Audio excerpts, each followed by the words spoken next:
لله رب العالمين والعاقبة للمتقين والصلاة والسلام على سيد الأنبياء والمرسلين نبينا محمد وعلى آله وصحبه ومن تبعهم بإحسان إلى يوم الدين لا حول ولا قوة إلا بالله.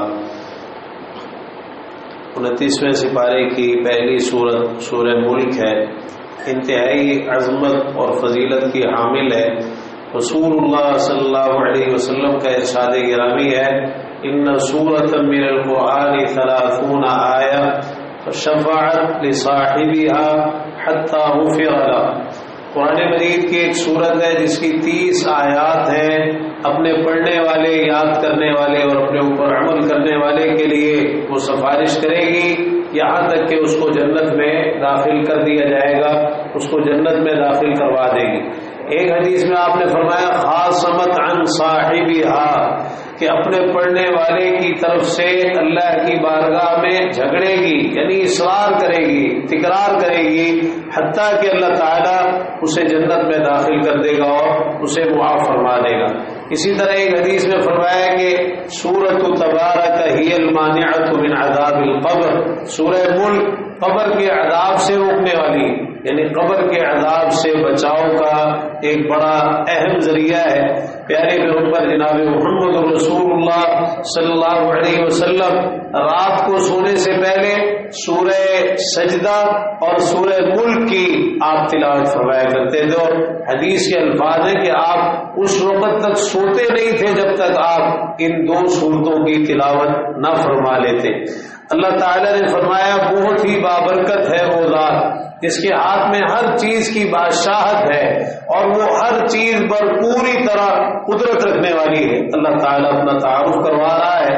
وہ ذات جس نے موت اور زندگی کو پیدا کیا، اب ضمن یہ بات ارشاد فرمائی تاکہ وہ تمہیں آزمائے کہ تم میں سے عمل کے اعتبار سے کون زیادہ اچھا ہے. یعنی یہ موت و حیات، یہ نظام اللہ تعالیٰ نے بنایا ہے، اس کا خالق اللہ تعالیٰ ہے. کوئی بھی جو زندگی گزارتا ہے وہ اللہ کے حکم سے گزارتا ہے، اور کوئی بھی جو موت کا شکار ہوتا ہے وہ اللہ کے حکم سے موت کا شکار ہوتا ہے. اور یہ سب چیزیں اللہ کے علم میں ہے. یہ تو ہے کہ اللہ تعالیٰ نے دنیا میں آنے کی ترتیب رکھی ہے لیکن جانے کی کوئی ترتیب نہیں ہے. کب کوئی اس دنیا سے چلا جائے اللہ تعالیٰ نے اسی لیے پہلے موت کا ذکر کیا. الذی خلق الموت والحیاۃ، وہ ذات جس نے موت اور زندگی کو پیدا کیا. حالانکہ زندگی پہلے ہے، موت پھر بعد میں آتی ہے. زندگی ہوگی تو موت ہوگی، لیکن اللہ تعالیٰ نے پہلے موت کا ذکر کیا ہے. یہ ایک طرف یاد دہانی بھی ہے کہ بالآخر دنیا سے چلے جانا ہے، اور دوسری طرف اللہ کی قدرت کے تعلق سے ایک ایسی چیز کا بیان ہے کہ بڑے سے بڑا کافر بھی اس کا انکار نہیں کر سکتا. جیسے اللہ تعالیٰ نے فرمایا کہ آپ ان سے کہیے اگر تم میرے دین کے متعلق شک میں ہو فلا اعبد الذین تعبدون من دون اللہ، تو میں ان کی عبادت نہیں کرتا جن کی تم اللہ کے سوا عبادت کرتے ہو.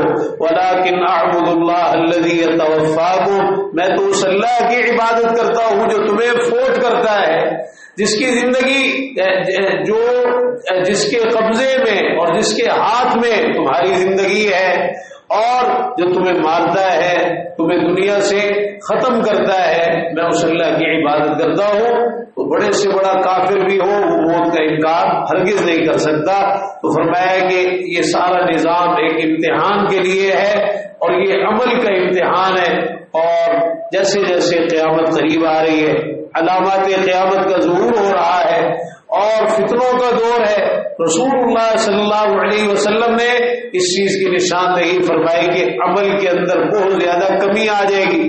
وَيُفْتَحَ الْقَوْلُ وَيُحْزَنَ الْعَمَلُ، باتیں رہ جائے گی اور عمل کم ہو جائے گا، عمل سمٹ جائے گا، بہت کم عمل باقی رہ جائے گا. تو عمل کی طرف بہت زیادہ توجہ کرنے کی ضرورت ہے کہ انسان کا سارا امتحان در حقیقت عمل ہی کا امتحان، اور یہی اعمال ہیں کہ جو انسان کے ساتھ جائیں گے. اچھے ہوں گے تو نجات کا باعث بن جائیں گے، اور اگر برے ہوں گے تو انہی اپنے اعمال ہی کی وجہ سے انسان ہلاک ہوگا، برباد ہوگا، اللہ کے غضب اور عذاب کا نشانہ بنے گا. فرمایا وہ ذات جس نے 7 آسمانوں کو پے در پے پیدا کیا، یعنی اوپر یعنی ایک آسمان، پھر اس کے اوپر دوسرا دوسرا، پھر تیسرا. فرمایا آپ کو رحمان کی تخلیق میں کسی قسم کی کوئی کمی بیشی، کوئی عیب، کوئی شگاف، کوئی درار، کوئی نقص، کوئی کوتاہی، کوئی کجی، کوئی بے ضابطگی ہرگز نظر نہیں آئے گی. اپنی نگاہ کو لوٹا کے دیکھ لیجیے کہ آپ کو کوئی شگاف، کوئی درار نظر آتی ہے، پھر بار بار اپنی نگاہ کو لوٹا کے دیکھ لیجیے. انسان ایک مرتبہ کسی چیز کو دیکھتا ہے، بعض دفعہ پہلی نظر میں کوئی کمی نظر نہیں آتی تو دوبارہ دیکھے، پھر دوبارہ دیکھے. بار بار دیکھنے میں خوب اچھی طرح اس چیز کا مشاہدہ ہوتا ہے کہ اگر کوئی باریک سے باریک چیز بھی ہو تو وہ بھی نظر آ جاتی ہے. اور آج کل تو دیکھنے کے بڑے جدید آلات آ چکے ہیں، لیکن آج تک کوئی اللہ کی اس تخلیق میں کسی قسم کا کوئی نقص ہرگز نہ دریافت کر سکا ہے، نہ کر سکے گا. فرمایا تمہاری نگاہ تھک ہار کر ناکام اور حسرت زدہ ہو کر واپس لوٹ آئے گی. حسرت ہی رہ جائے گی تمہاری کہ تمہیں کوئی اس میں درار نظر آ جائے، کوئی نقص نظر آ جائے، لیکن کبھی نظر نہیں آئے گا. یہ اللہ کی تخلیق ہے. فرمایا وہ البتہ یقیناً ہم نے آسمان دنیا کو چراغوں کے ساتھ یعنی ستاروں کے ساتھ مزین کیا ہے، اور ہم نے ان ستاروں کو شیاطین کو مارنے کا ذریعہ بنایا ہے.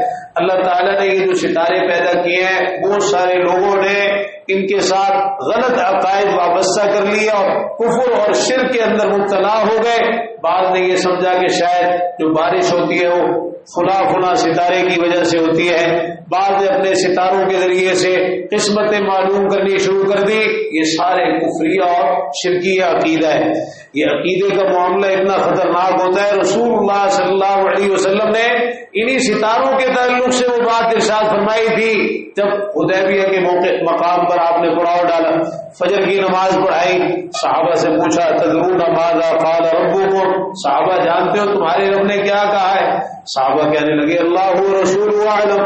فرمایا تمہارے پروردگار نے یہ کہا ہے کہ رات جب بارش ہوئی تو جنہوں نے یہ کہا اصبح من عبادی مؤمن بی و کافر، میرے بندوں نے صبح کی ہے اس حال میں کہ کچھ تو مجھ پر ایمان لانے والے اور کچھ میرے ساتھ کفر کرنے والے. جنہوں نے یہ کہا کہ مطرنا بفضل اللہ و برحمتی، اللہ کے فضل اور اس کی رحمت کے ساتھ ہم بارش برسائے گئے، تو یہ تو اللہ پر ایمان رکھنے والے ہیں اور ستارے کا انکار کرنے والے. لیکن جنہوں نے یہ کہا مطرنا بنوع کذا و کذا کہ فلاں ستارے کی وجہ سے بارش ہوئی ہے، فرمایا یہ مجھ پر میرے ساتھ کفر کرنے والے ہیں اور یہ ستارے پر ایمان رکھنے والے ہیں. تو دیکھیے کہ ایک جملہ زبان سے نکلا اور چاہے کسی بھی اعتبار سے یہ جملہ نکالا، لیکن یہ بڑا خطرناک ہے. تو ستاروں کے تعلق سے جو چیزیں ہیں وہ تین باتیں ہیں جو اللہ تعالیٰ نے ذکر فرمائی. ایک تو یہ کہ ان کو آسمانوں کی زینت بنائے، دوسرا یہ کہ ان کو شیاطین کے مارنے کا ذریعہ بنایا، اور تیسرا یہ وعلامات وبالنجم هم يهتدون، ان کو نشانیاں بنایا، علامتیں بنایا کہ ان کے ذریعے سے رستہ معلوم کیا جاتا ہے، رہنمائی حاصل کی جاتی ہے. بس اس کے سوا کوئی مقصد نہیں ہے ان ستاروں کا کہ کوئی یہ سمجھے کہ شاید ستاروں کے ذریعے سے قسمتیں معلوم ہوں گی اور ان ستاروں میں اپنی زندگی کے جو مستقبل کے واقعات ہیں ان کو دریافت کیا جائے، ان کا حساب لگایا جائے. اور جو بھی اس حوالے سے دعوے کرتے ہیں وہ سراسر کذاب ہیں، دجال ہیں، جھوٹے ہیں، حقیقت کے ساتھ ان کا کوئی تعلق نہیں ہے. اور ایسے کاہن، نجومی اور عامل، عراف اس قسم کے لوگوں سے اپنے آپ کو بچانا بھی انتہائی ضروری ہے. رسول اللہ صلی اللہ علیہ وسلم نے فرمایا من اتا کاہنا فصدقه بما يقول فقد كفر بما انزل على محمد صلی اللہ علیہ وسلم. جو کسی کاہن کے پاس آئے اور اس کی کسی ایک بات کی تصدیق کر دے، اس نے اس سارے دین کا انکار کیا جو محمد صلی اللہ علیہ وسلم پر اتارا گیا ہے. اور صحیح مسلم کی روایت میں فرمایا من اتا عرافا فسأله عن شيء لم تقبل له صلاة 40 لیلہ. جو کسی عراف کے پاس آئے، ایسا شخص کہ جو غیب کا بتانے کے دعوے کرتا ہے تو فرمایا اس سے کسی ایک چیز کے متعلق بھی سوال کر لے تو 40 دن تک اللہ تعالیٰ اس کی نمازیں قبول نہیں فرماتا. اتنی سخت سزا اللہ تعالیٰ نے رکھی ہے. تو اپنے عقائد کی حفاظت کرنا انتہائی ضروری. اللہ تعالیٰ نے جہنمیوں کا ذکر کیا ہے کہ ان کو جہنم میں داخل کیا جائے گا. جہنم کے داروغے ان سے پوچھیں گے. ایک تو جہنم ان کو دیکھ کر خوب چیخے گی, چنگاڑے گی, دہاڑے گی اور ایسی خوفناک قسم کی آوازیں نکالے گی, یعنی جہنم کو بھی اتنا غصہ ہوگا اور قریب ہوگا کہ وہ پھٹ پڑے غصے کی وجہ سے. فرمایا کہ جب کبھی کوئی جماعت اس میں داخل کی جائے گی تو جہنم کے داروغے پوچھیں گے کیا تمہارے پاس ڈرانے والا نہیں آیا تھا؟ وہ کہیں گے آیا تو تھا لیکن ہم نے اسے جھٹلایا اور ہم نے کہا کہ اللہ نے کچھ بھی نازل نہیں کیا. بجائے اس کے کہ ہم ان کی بات مانتے ہم نے ان سے کہا تم تو کھلی گمراہی میں ہو. جو ہمیں سمجھانے آئے ہم نے ان کو گمراہ قرار دیا. اب کہیں گے اگر ہم سنتے ہوتے یا سمجھتے ہوتے تو ہم جہنمیوں میں سے نہ ہوتے. آپ ذرا غور کیجیے, اللہ تعالیٰ نے جہنمیوں کا اقرار اور اعتراف خود انہی کی زبانی ذکر کیا ہے کہ وہ کہیں گے اگر ہم سنتے ہوتے یا سمجھتے ہوتے, یعنی یا تو سنتے ہی نہیں تھے دین کی باتیں, قرآن اور حدیث کی باتیں, ہدایت کی باتیں. انسان سنے گا تو کوئی اس میں غور و فکر کرے گا, کوئی عمل کی کوشش کرے گا. یا تو سنتے ہی نہیں تھے تو جو دین قرآن اور حدیث سننے سے اعراض کرتے ہیں ان کو ڈر جانا چاہیے. یہ جنتیوں کا وتیرہ نہیں ہے, یہ جہنمیوں کی نشانی کہ وہ قرآن حدیث کو سننے سے بھاگتے ہیں اور بالکل ان کو پسند ہی نہیں ہوتا کہ کوئی ان کو دین کی بات سنائے, اللہ تعالیٰ کا کوئی فرمان سنائے یا رسول اللہ صلی اللہ علیہ وسلم کی کوئی حدیث سنائے, ان کو پسند ہی نہیں ہے. یا پھر یہ ہے کہ سنتے تو تھے مجبوراً لیکن ایک کان سے سنا دوسرے کان سے باہر نکال دی, اس کو سمجھتے نہیں تھے. یہ سمجھنا بھی بہت ضروری ہے. اگر سننا بغیر سمجھ کے ہو تو اس کا کوئی فائدہ نہیں ہے, اور جب تک انسان کی سمجھ میں نہیں آئے گا تو پھر انسان عمل کیسے کرے گا. تو کئی لوگ تو جان بوجھ کر سمجھنا ہی نہیں چاہتے. وہ کہتے ہیں جی اگر ہم سمجھنا شروع کر دیں گے تو پھر عمل بھی نہیں کریں گے, سمجھنے کے بعد اور زیادہ گناہگار ہوں گے. اور پھر مسئلہ یہ ہے کہ ہمارے بڑے جو کرتے آئے, ہماری برادریوں میں جو ہوتا ہے, ہمارے خاندان میں جو ہوتا ہے, جو ایک طریقہ ہمارا دین کے حوالے سے چلا آ رہا ہے, چاہے وہ نماز ہے چاہے وہ دیگر عبادات ہے, پھر وہ سب کچھ چھوڑنا پڑے گا اگر ہم سمجھیں گے. لہذا ہم جان چھوڑاتے ہیں, سمجھتے ہی نہیں, ہمیں سمجھنے کی ضرورت ہی نہیں ہے, بس برکت کے لیے سن لیں گے بیٹھ جائیں گے. تو یہ چیز بھی بڑی خطرناک ہے. اللہ تعالیٰ نے فرمایا وہ کہیں گے اگر ہم سنتے ہوتے یا سمجھتے ہوتے تو جہنمیوں میں سے نہ ہوتے. فاعترفوا بذنبہم, اپنے گناہ کا اعتراف کر لیں گے. فرمایا دوستوں کے لیے دوری ہے, ہلاکت اور بربادی ہے. اللہ تعالیٰ ہمیں جہنم سے بچائے. جو لوگ اپنے پروردگار سے بن دیکھے ڈرتے ہیں کہ اللہ کو انہوں نے دیکھا نہیں پھر بھی اللہ سے ڈرتے ہیں, اور یہ کہ خلوت اور تنہائی میں ہو جہاں اللہ کے سوا کوئی ان کو نہیں دیکھ رہا ہوتا تو پھر بھی ڈرتے ہیں, ان کے لیے بخشش اور بہت بڑا اجر ہے. تم اپنی باتیں چھپاؤ یا ظاہر کرو, اللہ تعالیٰ کو وہ سب کچھ بھی جانتا ہے جو سینوں میں موجود ہے. کیا بھلا وہ ذات نہیں جانے گی جس نے پیدا کیا؟ وہ تو نہایت باریک بین اور پوری طرح باخبر ہے. تو اللہ تعالیٰ نے انسان کو تنبیہ کی ہے کہ اللہ تعالیٰ تمہارے تمام احوال سے پوری طرح واقف ہے, لہذا اس سے ڈر جاؤ, اس کی نافرمانیاں نہ کرو, اور خاص طور پر تنہائی میں, خلوت میں, علیحدگی میں جہاں اللہ کے سوا کوئی تمہیں دیکھ نہیں رہا ہوتا وہاں اللہ کی نافرمانیاں نہ کیا کرو. اور یہی اصل تقویٰ ہے, یہی اصل پرہیزگاری ہے. لوگوں کے سامنے کوئی انسان نیک بن جائے, اچھی باتیں کرے اور دین کی باتیں کرے, یہ کوئی یعنی کامیابی نہیں ہے. اصل انسان کا پتہ چلتا ہے جب وہ اکیلا ہوتا ہے, تنہائی میں ہوتا ہے, خلوت میں ہوتا ہے, جہاں اللہ کے سوا اس کو دیکھنے والا کوئی نہیں. گھر کا ماحول کیسا ہے, گھر میں کس طرح رہن سہن ہے, اور یہ ساری چیزیں جو ہے یہاں سے انسان کی دینداری کا اور اس کے تقوی اور پرہیزگاری کا پتہ چلتا ہے. اللہ تعالیٰ نے توحید سمجھائی مختلف چیزوں کے ذریعے سے کہ یہ دیکھو آسمان میں اڑتے ہوئے جو تمہیں پرندے نظر آتے ہیں, کبھی اپنے پر پھیلاتے ہیں کبھی سمیٹتے ہیں, اللہ کے سوا ان کو کوئی تھامنے والا نہیں. اللہ کے سوا کون ہے جو تمہاری مدد کرے؟ اگر وہ اپنی مدد تم سے روک لے تو اللہ کے سوا کون تمہاری مدد کرے گا؟ کوئی نہیں. اگر وہ رزق روک لے تو اللہ کے سوا تمہیں رزق دینے والا کون ہے؟ کوئی نہیں. فرمایا جو اپنے چہرے کے بل اوندے منہ چلے وہ زیادہ ہدایت والا ہے یا وہ جو بالکل سیدھا ہو کر صراط مستقیم پر چلتا ہے؟ یعنی دنیا میں بھی اگر کوئی گمراہی پر ہے تو ایسے ہی ہے جیسے اوندے منہ چل رہا ہے. اور قیامت کے دن اسی لیے اللہ تعالیٰ حقیقتاً ان کو چہرے کے بل چلائے.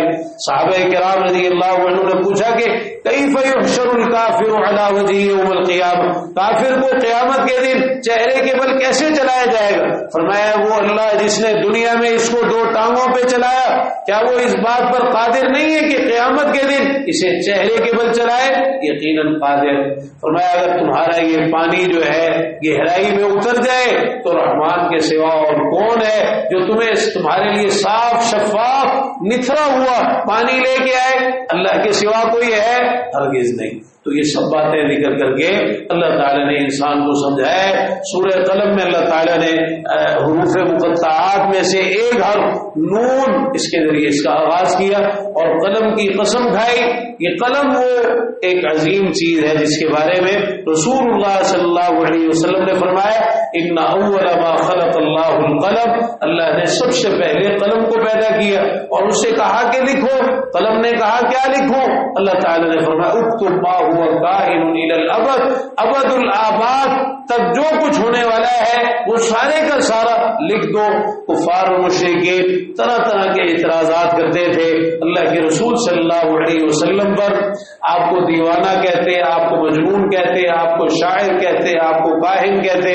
اللہ تعالیٰ نے ان سارے الزامات کا جواب دیا. فرمایا ما انت بنعمت ربک بمجنون، آپ اپنے پروردگار کے احسان کے ساتھ دیوانے نہیں ہیں. یہ اگر آپ کو کہتے ہیں تو کہنے دیجیے، ان کے کہنے سے کیا ہوتا ہے؟ آپ دیوانے نہیں ہیں. اور یہ کہ آپ کے لیے تو ایسا اجر ہے جو نہ ختم ہونے والا ہے. یہ بھی ایک بات بڑی سمجھنے والی. رسول اللہ صلی اللہ علیہ وسلم کے لیے اللہ تعالیٰ نے اجر و ثواب کے ایسے سلسلے قائم فرمائے ہیں کہ جو ختم ہونے والے ہیں ہی نہیں. جو بھی امتی آپ کا دین پر عمل کرتا ہے، آپ کی اتباع کرتا ہے، کوئی بھی عبادت کا کام کرتا ہے، اس کا اجر رسول اللہ صلی اللہ علیہ وسلم کو بھی ضرور ملتا ہے کہ وہ آپ کی اتباع کر رہا ہے. آپ نے دین امت تک پہنچایا، آپ کے ذریعے سے اللہ نے یہ دین پہنچایا، آپ ہی کی ہدایات، آپ ہی کی تعلیمات، اللہ کے اس کلام کو بھی آپ نے لوگوں تک پہنچایا ہے. تو یہ جو ثواب کا ایک نہ ختم ہونے والا سلسلہ ہے آپ کے لیے. اب یہاں دیکھیے کئی لوگوں کو کہ وہ عمل کرتے ہیں اور کہتے ہیں یہ عمل ہم نے اس لیے کیا ہے کہ اس کا ثواب ہم اللہ کے رسول صلی اللہ علیہ وسلم کو پہنچانا چاہتے ہیں. ہم نمازیں پڑھ رہے ہیں آپ کے ایصال ثواب کے لیے. کئی قربانیاں کرتے ہیں، کہتے ہیں یہ ایک قربانی میں اس لیے کر رہا ہوں کہ اس کا ثواب اللہ کے رسول صلی اللہ علیہ وسلم کو پہنچے. یا کئی کہتے ہیں میں صدقہ خیرات کر رہا ہوں، یہ صدقہ خیرات آپ کے ایصال ثواب کے لیے کر رہا ہوں. تو یہ چیز کہاں سے آئی اور یہ کس نے سکھایا، یہ کس نے بتایا؟ کیا آپ کو اس کی کوئی حاجت ہے، کوئی ضرورت ہے؟ آپ کی تعلیمات میں یہ شامل ہے؟ کیا صحابہ کرام رضی اللہ عنہم نے ایسا کیا ہے؟ ہرگز نہیں. آپ کو اس چیز کی ہرگز ضرورت نہیں ہے اور نہ آپ نے یہ تعلیم دی ہے. انسان اپنے لیے کرے جو کر سکتا ہے. اللہ نے تو آپ کو ویسے ہی بڑا نوازا ہے.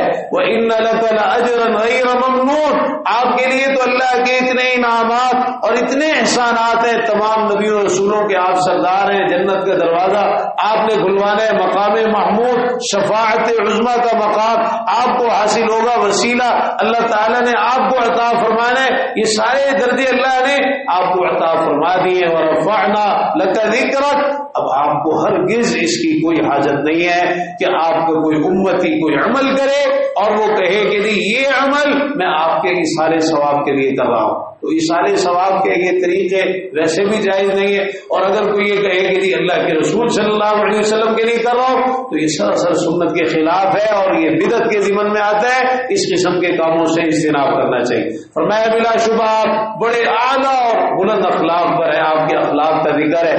اور ام المومنین سیدہ عائشہ رضی اللہ عنہا سے پوچھا گیا اللہ کے رسول صلی اللہ علیہ وسلم کا اخلاق کیا تھا؟ کہنے لگی آپ کا اخلاق قرآن تھا. تو اخلاق یہ بھی بھی ایک بڑی اہمیت کی حامل چیز ہے. آپ نے فرمایا بعثت لأتمم مکارم الاخلاق، اللہ نے مجھے بھیجا ہی اس لیے کہ میں اعلیٰ اخلاق کی تکمیل کر دوں. فرمایا یہ کفار آپ کو دعوت دیتے ہیں کہ آپ سودے بازی کر لیں، کچھ نرمی دکھا دیں تو یہ بھی نرم پڑ جائیں گے. ہرگز نہیں، آپ نے ان کی بات نہیں مانی. ہر بہت زیادہ قسمیں کھانے والا، انتہائی ذلیل انسان، عیب جوئی کرنے والا، چغل خوری کرنے والا، خیر کے کاموں سے روکنے والا، حد سے بڑھنے والا، انتہائی گناہگار، اجڑ، حتیٰ کہ مشہور بدنام انسان، اور ایسا کہ جس کا نسب بھی جو ہے وہ اصل نہیں ہے، یعنی حرام زادہ ہے. اس قسم کے کافروں سے آپ نے اجتناب کرنا ہے اور ان کی بات ہرگز نہیں ماننی. بڑے سخت انداز میں اللہ تعالی نے ان کفار کی مذمت فرمائی ہے، ان مشرکین کی کہ یہ آپ کو سودے بازی کی دعوت ہے. یہ اپنی اصلیت تو دیکھیں کہ یہ خود کون ہے، کیا ہے، ان کی حیثیت کیا ہے کہ ان کی کوئی بات مانی جائے. ہرگز نہیں، کوئی بات ان کی نہیں مانی جا سکتی. اللہ تعالیٰ نے باغ والوں کا واقعہ ذکر فرمایا کہ ہم نے ان کو اسی طرح آزمایا جس طرح ہم نے باغ والوں کو آزمایا تھا. انہوں نے قسمیں کھائی تھی کہ صبح ہوتے ہی باغ کا پھل کاٹ لیں گے، انشاءاللہ بھی نہیں کہا. لیکن راتوں رات جبکہ وہ سوئے ہوئے تھے اللہ کا عذاب آیا اور سارے کا سارا باغ جل کر راکھ ہو گیا. جب وہاں پہنچے تو شروع میں تو اپنے باغ کو پہچان ہی نہیں پائے، پھر بعد میں پتہ چلا. اور انہوں نے یہ کہا تھا کہ ہم مسکینوں کو کچھ نہیں دیں گے، کوئی مسکین داخل نہ ہونے پائے. پورا منصوبہ بنایا کہ صبح صبح جا کے کاٹ لیں گے تاکہ کوئی ایسی نوبت ہی نہ آئے کہ کوئی آگے مانگے. کئی لوگ بڑے ہیلے کرنے کی کوشش کرتے ہیں نا کہ اگر کسی کو کچھ نہیں دینا، اللہ کے راستے میں خرچ نہیں کرنا، تو ایسا طریقہ اختیار کرو کہ یہ نوبت ہی نہ آئے کہ کوئی مسکین دروازے پہ آئے یا کوئی سائل آئے یا کوئی مانگے یا کسی طرف سے خرچ کرنے کی کوئی دعوت ملے. تو ایسے لوگوں کے ساتھ بہت بری ہوتی. اللہ کے راستے میں نہ خرچ کرنے کے ہیلے بہانے اختیار کرنا. اور اس واقعے سے یہ بھی پتہ چلتا ہے خالی انسان اگر پختہ ارادہ کرے گناہ کا، ابھی اس نے وہ گناہ کیا نہیں، پختہ ارادہ کیا ہے صرف ان باغ والوں نے کہ ہم مسکینوں کو کچھ نہیں دیں گے، اس پختہ ارادے پر ہی اللہ نے ان کے باغ کو جلا کے راکھ کر دیے. تو گناہوں کے کبھی بھی پکے منصوبے نہیں بنانے چاہیے اور نہ ان پختہ ارادوں پہ بھی پکڑ ہو جائے گی. اللہ تعالیٰ ان پر بھی عذاب دے سکتا ہے. تو یہ مفسرین نے ذکر کیا ہے کہ ایک شخص تھا، اس کا باغ تھا اور وہ اس کی جو پیداوار ہے اس کے 3 حصے کر لیا کرتا تھا، ایک اپنے اہل و عیال کے لیے، ایک فقراء مساکین کے لیے اور ایک باپ کے لیے اللہ کے راستے میں خرچ کیا کرتا تھا. تو جب فوت ہوا اولاد کہنے لگی کہ ہمارا باپ تو بیوقوف تھا، ایسے ہی مسکینوں پر خرچ کیا کرتا تھا، ہمیں خود اتنی ضرورت ہوتی ہے اب اپنے کاروبار کو بڑھائے، اپنے باپ کو بڑھائے. کئی ایسے عقل مند آ جاتے ہیں جو اپنے بڑوں کو بیوقوف کہنا شروع کر دیتے ہیں. تو انہوں نے کہا کہ ہم تو مسکینوں کو کچھ نہیں دیں گے. تو پھر یہ ہوا ان کے ساتھ کہ سارے کا سارا باپ جل کر راکھ ہو گیا. بہرحال انہوں نے پھر توبہ کر لی. بعد میں اللہ تعالیٰ نے ان کی توبہ بھی قبول فرما لی. بڑی ندامت اور بڑی شرمندگی ان کو ہوئی. اللہ تعالیٰ نے وہ ساری چیزیں ذکر فرمایا قیامت کے دن جب اللہ تعالیٰ پنڈلی کھولے گا جس طرح اس کے شایان شاہ، اللہ کے لیے پنڈلی کا اس بات وہ کیسی ہوگی ہم نہیں جانتے اور اس کی کوئی تعویل بھی نہیں کرتے، یہ بالکل اپنی حقیقت پر ہے. تو فرمایا کہ لوگوں کو سجدے کی طرف بلایا جائے گا لیکن وہ طاقت نہیں رکھیں گے، نگاہیں جھکی ہوئی ہوں گی ان کی اور ان کو ذلت نے ڈھانپ رکھا ہوگا. یہ وہ لوگ ہوں گے کہ جب یہ صحیح سالم تھے ان کو سجدے کی طرف بلایا جاتا تھا لیکن یہ نہیں آتے تھے، انکار کرتے. رسول اللہ صلی اللہ علیہ وسلم نے فرمایا ہمارا پروردگار اپنی پنڈلی کو کھولے گا، ہر مومن اور مومن یعنی ہر مومن مرد اور عورت اللہ کو سجدہ کریں گے. لیکن جو دنیا کے اندر ایک تو وہ ہیں جو سرے سے سجدے ہی نہیں کرتے تھے، ایک وہ ہیں جو ریاکاری اور دکھلاوے کے لیے سجدے کیا کرتے تھے. فرمایا یہ سجدہ کرنا چاہیں گے تو ان کی کمر تخت بن جائے گی، یہ گر جائیں گے، سجدہ نہیں کر پائیں گے، سجدہ نہیں کر سکیں گے.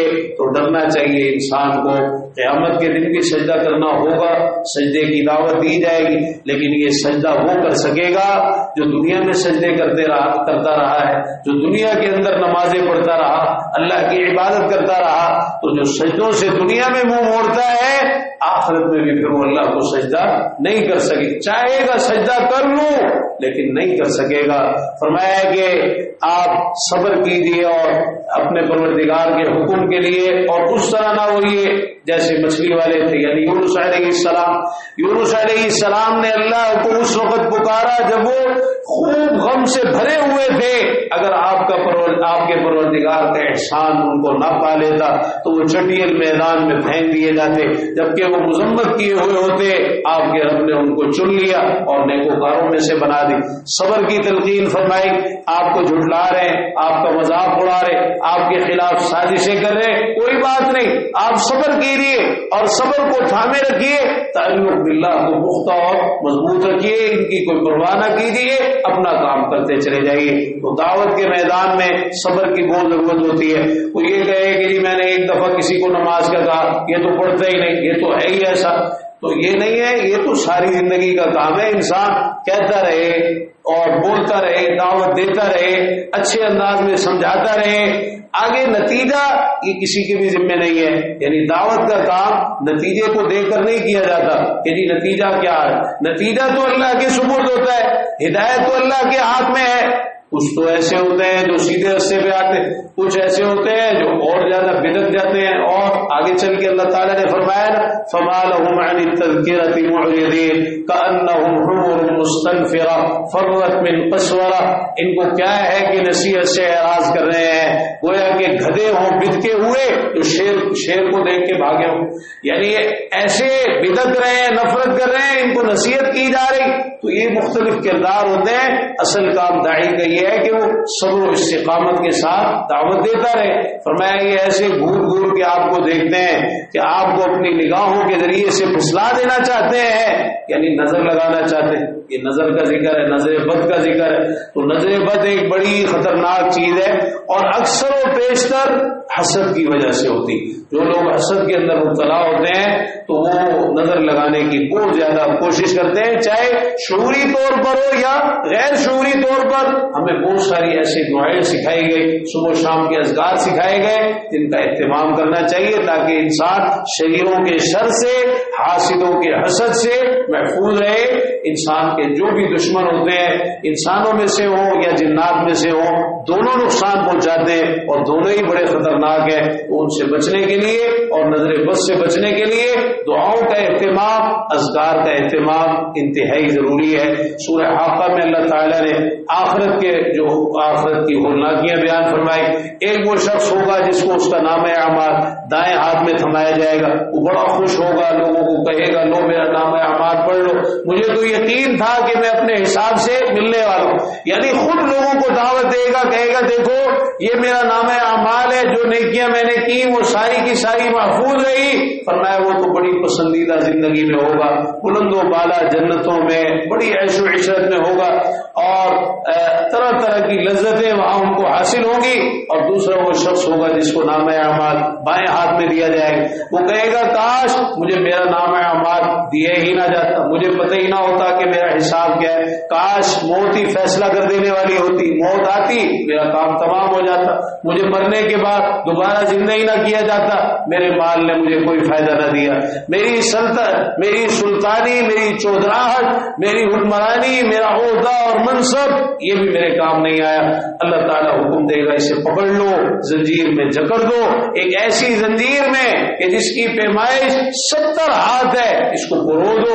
یہ اللہ پر ایمان نہیں رکھتا تھا، مسکین کو کھانا کھلانے کی رغبت نہیں دلاتا تھا، آج یہاں اس کا کوئی دوست نہیں ہے، کوئی اس کے کام آنے والا نہیں ہے۔ تو یہ بھی ایک بڑا عبرت کا مقام ہے جس کو اللہ تعالیٰ نے ذکر فرمایا ہے کہ انسان ڈر جائے، کوئی دنیا کی چیز کام نہیں آئے گی۔ اگر انسان اللہ کا نافرمان ہے اور اللہ کی عبادت سے منہ موڑنے والا ہے، یہ عہدے، یہ منصب اور یہ دنیا کے اندر چہل پہل، یہ مال و دولت، یہ کاروبار، یہ سب دنیا کی چیزیں ہیں، یہ یہیں رہ جائیں گی۔ آخرت میں یہ چیزیں بالکل کام نہیں آئیں گی. وہاں تو جہنم کی آگ ہوگی، فرمایا وہ تو جھلسا دینے والی ہے، چمڑیوں کو کھیر دینے والی ہے. ہر اس شخص کو بلائے گی جو جس نے پیٹ پھیری اور اعراض کیا، مال کو جمع کر کر کے اور گن گن کے رکھا. اس نے مال کو جمع کیا، اللہ کے راستے میں خرچ نہ کیا، زکوٰۃ ادا نہیں کی، خیر کے کاموں میں فقراء مساکین پر خرچ نہیں کیا. انسان کو بڑا تھوڑ دلا بے حوصلہ پیدا کیا گیا ہے. جب اسے کوئی تکلیف پہنچتی ہے تو یہ گھبرا جاتا ہے، اور کوئی بھلائی ملتی ہے تو کنجوس ہو جاتا ہے. لیکن ان چیزوں سے وہ لوگ بچے ہوئے ہیں جو نمازیں پڑھنے والے. نمازی ایسا نہیں ہوتے. نمازیوں کی نماز کی وجہ سے تربیت ہوتی ہے، لیکن کون سے نمازی؟ جو اپنی نمازوں پہ ہمیشگی کرنے والے، جن کے مالوں میں ایک مقرر حق ہے سوال کرنے والوں کے لیے اور محروم کے لیے، جو قیامت کے دن کی تصدیق کرتے ہیں، جو اپنے پروردگار کے عذاب سے ڈرتے رہتے ہیں، جو اپنی عزت عصمت کی حفاظت کرتے ہیں، جو امانتوں اور وعدوں کو پورا کرنے والے ہیں، جو اپنی گواہیوں پر قائم رہنے والے ہیں. آخر میں پھر نماز کا ذکر کیا، اپنی نمازوں کی حفاظت کرنے والے. تو نماز کی بڑی اہمیت ہے دین پر چلنے میں، استقامت میں، اپنی تربیت کرنے میں، اللہ کے ساتھ تعلق کے معاملے میں. سب سے پہلی چیز ہی نماز ہے. اگر کسی کی نماز کا معاملہ درست ہے تو اس نماز کی برکت سے اللہ تعالیٰ اسے اور بھی بہت زیادہ خیر عطا فرما دے گا. لیکن اگر نماز کا معاملہ درست نہیں ہے تو انسان ناکام ہی ناکام. نوح علیہ السلام نے اپنی قوم سے کہا، اے میری قوم کے لوگوں اپنے رب سے بخشش مانگو، بلا شبہ وہ بہت زیادہ بخشنے والا ہے. آسمان سے تم پر موسلا دھار بارش نازل فرما دے گا. توبہ اور استغفار کی بڑی برکتیں ہیں، انسان کی پریشانیاں دور ہوتی ہیں. اللہ تعالیٰ مالوں میں بھی اضافہ کرے گا، تمہارے بیٹوں میں بھی اضافہ کر دے گا، تمہارے لیے باغات اور نہریں جاری فرما دے گا. حسن بصری رحمہ اللہ کے پاس ایک شخص آیا اور اس نے آگے کہا کہ میرا اولاد نہیں ہوتی. ایک آیا، اس نے کہا کہ رزق میں بڑی تنگی ہے. لوگوں نے مختلف قسم کی باتیں کی، سب کو انہوں نے یہی کہا استغفار کرو، استغفار کرو، استغفار کرو.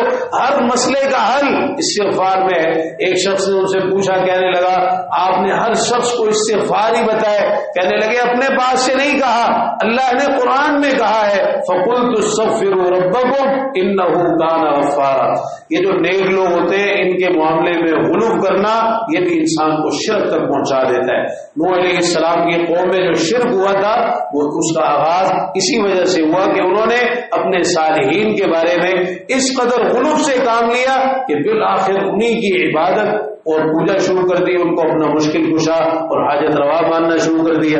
جنوں کے قبول اسلام کا بھی اللہ تعالیٰ نے ذکر فرمایا اور ان کی باتیں بھی اللہ تعالیٰ نے نقل فرمائی. اور پھر آگے چل کر اللہ تعالیٰ نے ایک جو بڑی اہم بات وہ یہ ہے کہ جنتیوں کا ذکر کیا کہ وہ جہنمیوں سے پوچھیں گے کہ تم جہنم میں کیوں آئے. وہ کہیں گے ہم نماز نہیں پڑھتے تھے، یعنی اپنے بے نمازی ہونے کا ذکر کریں گے. اس کا مطلب یہ ہے کہ جو بے نمازی ہے وہ جہنم میں جائے گا. بڑی صاف واضح اور دو ٹوک بات ہے. اور ہم مسکینوں کو کھانا نہیں کھلاتے تھے، ہم قیامت کے دن کو جھٹلاتے تھے اور ہم باطل میں مشغول ہونے والوں کے ساتھ مشغول ہو جایا کرتے تھے. اللہ تعالیٰ ہمیں پکا سچا نمازی بنا دے. نماز کے معاملے میں کوتاہی اور غفلت ہرگز نہیں ہونی چاہیے. یہ رمضان المبارک کا مہینہ ہے اور اللہ کے گھر میں حاضریاں جو ہے وہ ہو رہی ہے، تو یہ حاضریاں رمضان کے بعد بھی رہنی چاہیے. یہ نماز کی تربیت ایک بڑی بنیادی تربیت ہے. جو نماز کا پابند ہی نہ بن سکا اس کا مطلب یہ ہے کہ اس کی کوئی دینی اور ایمانی تربیت سرے سے ہے ہی نہیں. سب سے پہلی چیز ہی نماز ہے. اللہ تعالیٰ توفیق عطا فرمائے کہ ہمارے عقیدے، عبادات، معاملات، شکل و صورت، لباس، کاروبار، تجارت، چلنا پھرنا، اٹھنا بیٹھنا، سونا جاگنا، اخلاق، گفتار، کردار، خوشی اور غمی کے تمام امور سب کچھ پیارے پیغمبر جناب محمد رسول اللہ صلی اللہ تعالی علیہ وآلہ وسلم کے طریقے کے مطابق ہونا چاہیے. ربنا تقبل منا انك انت السميع العليم وتب علينا انك انت التواب الرحيم وصلى اللهم تعالى على نبينا محمد وعلى اله وصحبه اجمعين. سبحانك اللهم وبحمدك اشهد ان لا اله الا انت استغفرك واتوب اليك. والسلام عليكم ورحمة الله وبركاته.